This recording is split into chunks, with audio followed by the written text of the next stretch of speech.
यार मैं हरदिया दूब पातर है।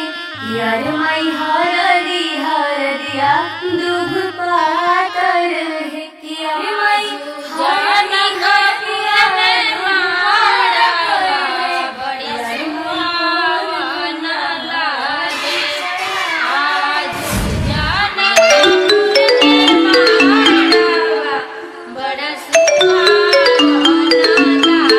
हेलो।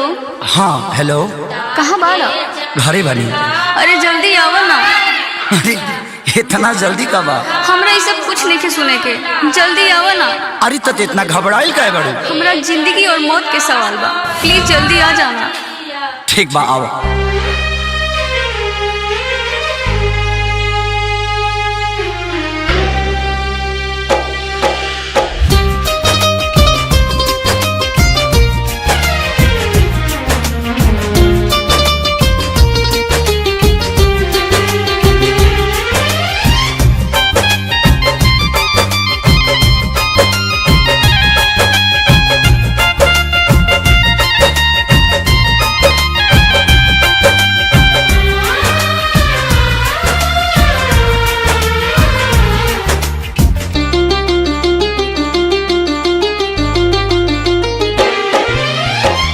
पगली के भइल बाटे पागल के दासा, आज हमरा पता चलल प्रेम के भाषा।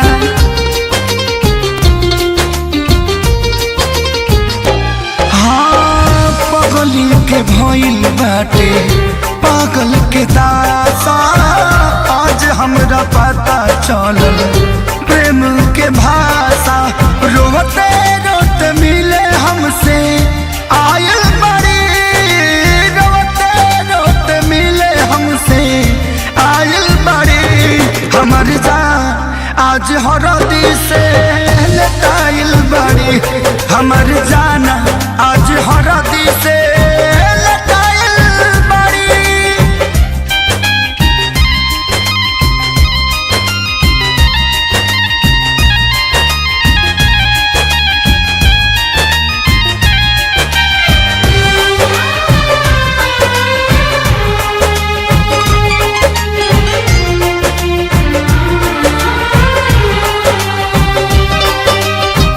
घर परिवार देख खोजत होई जा, छतिया पमुड़ी धके रोवा तारी एही जा।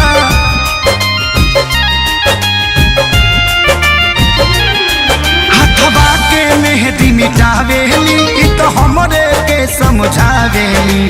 अखिया बाल राइल पागा लाइल बड़ी, अखिया बाल राइल पागा लाइल बड़ी। हमर जान आज हरद से लटाइल बड़ी, हमर जान आज हरद से लटाइल बड़ी।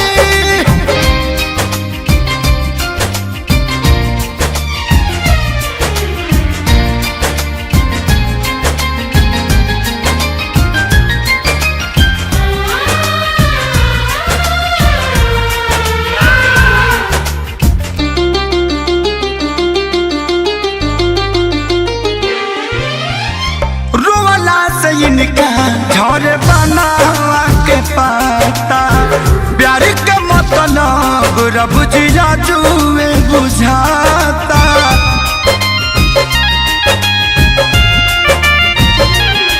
हम इनका से तनिको खफा नहीं थी, काहे की जान बेवफा नहीं थी।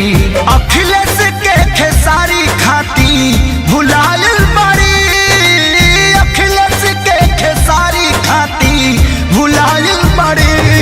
हमर जान आज हरद से लटाइल बड़ी, हमर जान आज हरद से लटाइल बड़ी। ए जान हम तो के छोड़ के ना जाए। सुना, कुर्बानी के नाम ही तो प्यार होला, और प्रेमी से बढ़ के परिवार होला। सबके इज्जत के बात बजान, तोहरा चले के परी चल।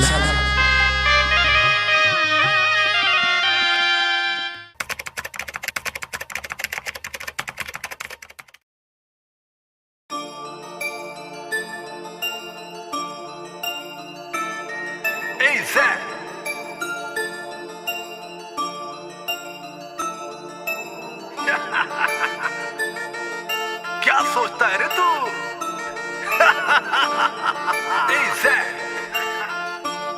चल सुन।